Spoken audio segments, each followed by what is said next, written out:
All right, so this is going to be a big old weekend, not only for Super Bowl, but here, this email. If you got something going on in your life, you want to share it with us. Her parents are giving them some money to use on either a wedding or a house. And they got to make a decision. What's it going to be? Early Bert Show listeners, if you guys want to play advice or play therapist, you can hit us up 1-855-BERT-SHOW. Mo has the email. I have a problem, and I just don't know what to do. My fiance and I are fighting, and we can't seem to come to a decision. My parents have offered to pay for our wedding or to give us money that a wedding would cost so that we can put a down payment on a house. My fiance thinks that we should elope and take the money for a house, but I just can't seem to get past the idea of having my dream wedding. I mean, seriously, who doesn't want a big fancy wedding with all their friends and family? And I've always imagined my wedding day as the most special day of my life. I mean, what girl doesn't dream of her wedding day? But on the other hand, I know that buying a house is a big step, and it would be so amazing to have a place of our own. I mean, can you imagine having a place where you can decorate however you want and have all your things in one place?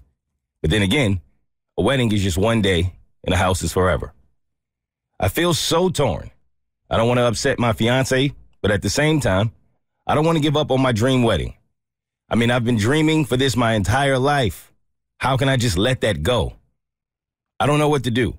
I just want everything to be perfect and for both of us to be happy. I feel like I'm stuck between a rock and a hard place, and I just don't know which way to turn. I would love to hear your thoughts and opinions. What would you do in this situation? Have any of you faced a similar dilemma? I just need some guidance. I feel so lost right now. Romance or practicality? Now, I'm going to turn to Kristen on this one because Kristen's wedding day was, well, she doesn't feel it was flawless because there was so much stuff going on behind the scenes that were getting messed up that nobody else knew. But what an amazing day that was. I mean, It was good. I'm assuming, at least aesthetically, Yes. it totally met your dream. It did. I mean, this was the location, the people who were there, and of course, Bart and I having that moment, having my dad walk me down the aisle, our vows, the way we entered into the reception, the food, in all, it was a fantastic day. And the entire weekend, because the rehearsal dinner was fantastic, and we all went to Keeneland to the racetrack that Friday. That Saturday, we made a weekend of it that Friday. God, I'm getting all my days confused. Anyway, I would spend that money all over again. You would? Yes, okay, easily. so financially, put yourself in a place where you can only do one or the other, though. Yes, yeah. I would choose wedding, and then I would really buckle down after that to save. Now, maybe there's a little bit of a compromise here because there are ways to cut corners. Like you all didn't know, but my wedding cake, one of the tiers was styrofoam. Oh, we all knew. We were all talking about it. Wow. Whatever. No, I didn't know. So find ways to cut corners and don't go maybe as elaborate as you want to. I might have been so drunk I probably ate the styrofoam and I didn't even know. That is the best wedding cake ever. Yes. It's a little bit on the dry side, but other than that, it's pretty good. Old me would have said house, hands down, don't be dumb. But new me is smart and does research. I loved my wedding. It is very hard to save up money and blow it on a day like a wedding, which is going to be ephemeral once, in a lifetime versus investing it in something. You can get a house for $0 down if you have good credit.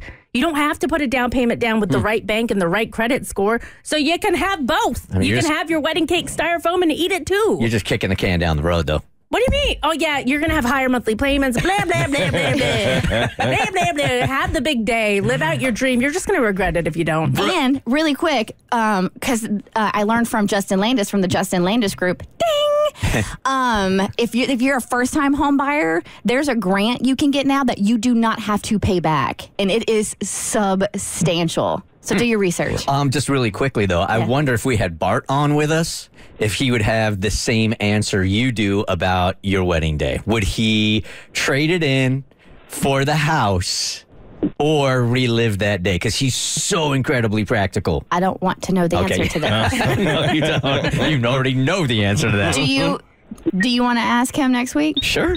Okay. All right. He's actually up right now. All right, give him a call. I mean, we're this late. We might as well go for it. Yeah. Hey, Brooke, good morning. You're on the version. Yeah. Hey, Brooke. Good morning. Good morning. I was Oh, sorry. Katie just hung up on you. Trying to call Bart. Man, what? First me, and then Brooke. Yeah. You just closed the elevator door on Brooke. Wow. I'm so sorry. What are you going through today? It's not locked in, and I pressed the wrong line. Katie takes this time thing very seriously. Go ahead, hit the bed. The Bert Show. So, first, thanks for watching. Second, you like what you just watched? That just scratches the surface. Get the Bert Show on any podcast platform. We're so good.